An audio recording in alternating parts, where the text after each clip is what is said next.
Hi, everyone. Gerry Dulac along with Ray Fittipaldo. Our Steeler Report is brought to you by Savinas, Kane, and Gallucci, your mesothelioma and asbestos lawyers with 85 years of experience. Call them for a free consultation. And Ray, we heard Mike Tomlin at his weekly news conference today talk about a myriad of subjects, and in reviewing the game the other day in Indy, 27-24 loss, he said all losses are tough, but he thought this one in particular gnawed at him a little because of the opportunities the Steelers had to win. He pointed to George Pickens' fumble at the 3-yard line. He pointed to the sack fumble by Justin Fields when they were at the Colts 33. You know, that's potentially 6 points, maybe even 10 points that they lost there.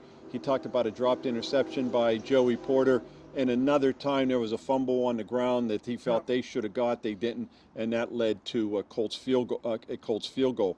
And so those kinds of things were the opportunities, he thought, more so than maybe other games where they could have or should have won and they didn't. Yeah, and you didn't even mention the botched snap. I think people forget that was on the 42-yard line. You know, they were almost getting to the point, Gerry, where they could actually get another 15, 20 yards and be in field goal range, and there was plenty of time on the clock. But you're right. I mean, the turnovers were key for the Steelers. In the first couple of games of the season, I think they were +5. Last couple of games, not so much. Justin Fields had the fumble in this past game that was really costly, so they got to get that back under control if they want to get back on the winning track. And Ray, he pointed to the penalty on the first Steeler possession against Spencer Anderson, an unsportsmanlike conduct penalty. He came piling into the pile late.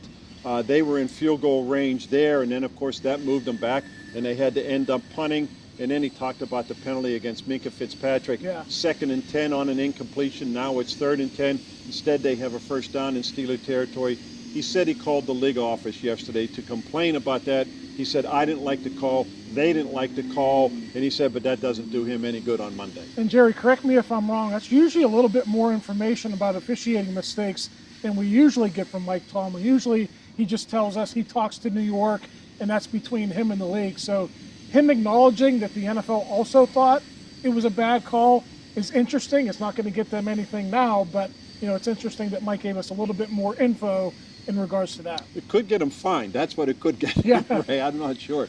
The other thing that he said about that game is that he was disappointed in the slow start by the defense. The Steelers allowed the Colts to score in their first 3 possessions, 17 points. First time an opponent has done that since the season opener last year, when the 49ers scored on their first 4 possessions. 49ers blew them out in that game, if you recall, 30-7.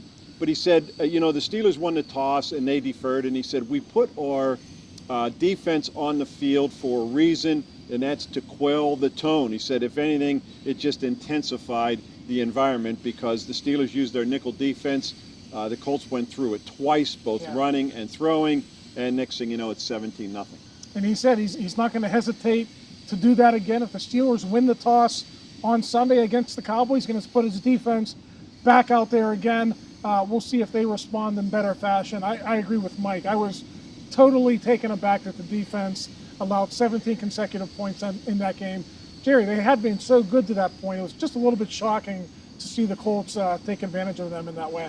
And Ray, one thing he talked about again, Justin Fields, Russell Wilson. He said Russell Wilson's participation in practice will pick up this week. It's not going to change anything. Justin Fields is going to start.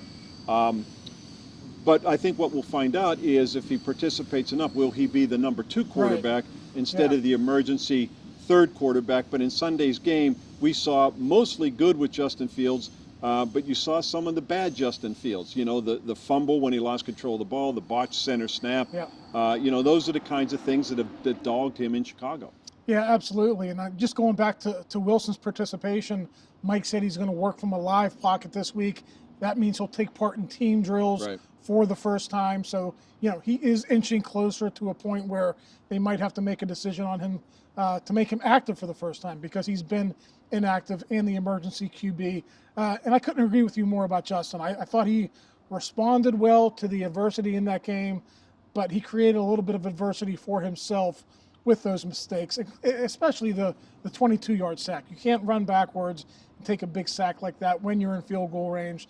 the good thing is he responded. He proved he could lead this team, but that's something he has to eliminate in the future. Yeah, one thing he did do, everybody had a question, what's going to happen when the Steelers get behind? He was looking more, I don't want to call him a game manager because I don't like that expression, but, don't try to win the game, just don't lose it. Yeah. Well, in this instance, he had to try to go win the game, and he responded 3 straight scores in the second half, touchdown drives, but every time the Colts scored, he answered. And one with a touchdown, came back with a touchdown drive. They kicked a field goal, he came back with a touchdown drive. His ability to keep answering their scores, I thought was really big. And Gerry, it kind of makes you wonder, what if Mike Tomlin took the handcuffs off of him earlier in games? Would that make a difference on how many points the Steelers score early? Would we be talking about all of these slow starts if he didn't have some of those constraints on him? I don't anticipate Mike Tomlin changing his game plan. He still wants to win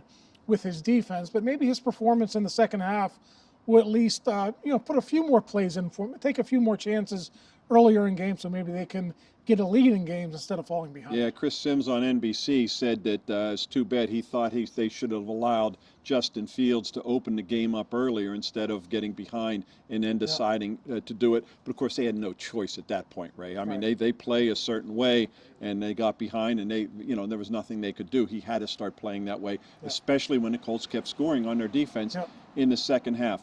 No Alex Highsmith again this week. He was scheduled to miss 3 games. This is at least 2. This is 2, so we'll see if he's going to be back in 2 more weeks. Jaylen Warren was supposed to be week to week. He didn't really say one way or another, but he's excited about the possibility of getting Isaac Seumalo back, and of course they're going to need it because they lost James Daniels for the season. That's now 3 offensive linemen they've lost for the season, Ray, and all of them were starters at the time. So that's a big blow. For the previous 2 years, they've, fingers crossed, they've been really lucky with injuries on the offensive line. Not so much now. No, terrible luck this year, although maybe some good timing with Seumalo.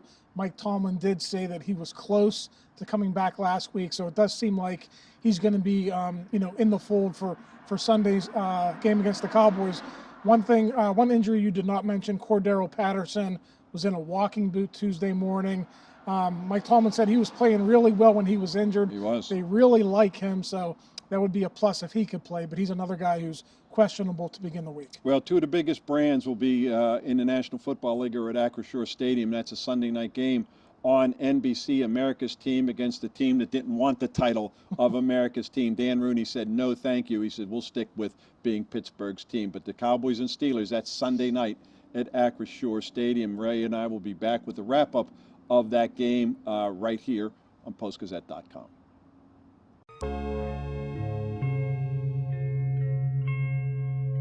Thank you for checking out this content from Post-Gazette Sports. If you watch this video on YouTube, please like the video and subscribe to our channel. For all of the sports coverage the Post-Gazette has to offer, visit Post-Gazette.com.